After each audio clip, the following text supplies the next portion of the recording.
So let's talk about pitfalls to avoid when listing a property that is owned by an estate. An estate scenario, or really probate, happens when the last owner of the property passes away. And here in the state of Florida, it's really irrelevant whether or not that person had a will or didn't have a will.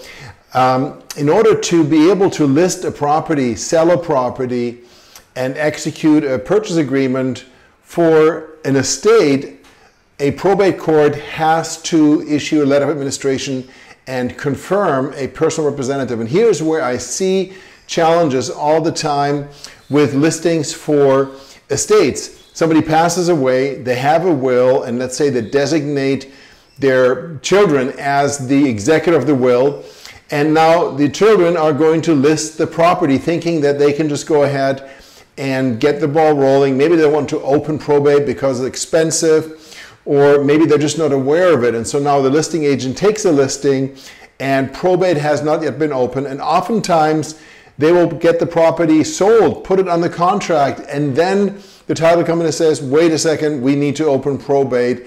And the whole thing might derail because, number one, it could take a long time. But number two, the buyer may walk because there really is not a valid legal contract. A contract, as well as a listing, cannot be executed until the court appointed or confirmed a personal representative. So what should you do when you have the opportunity to list an estate? The first thing to do is ask them, has probate been opened, yes or no? And if the answer is no, then that is the first step that has to be taken.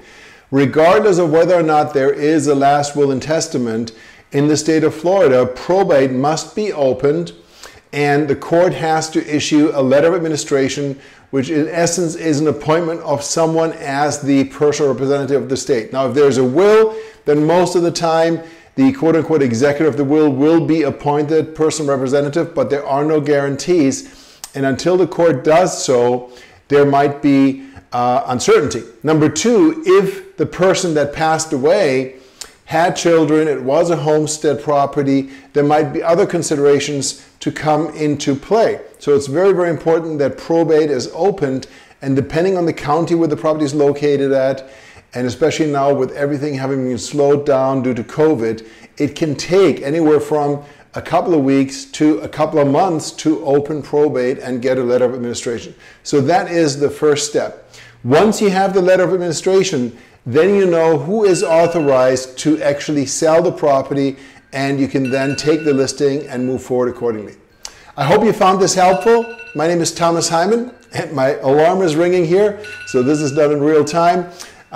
Feel free to reach out to me with any questions that you might have. I'm not just a broker, I'm also a title agent here in the state of Florida, and I'll be happy to help you answer any questions you might have, as always. Thank you so much for your time, and make it a fantastic day.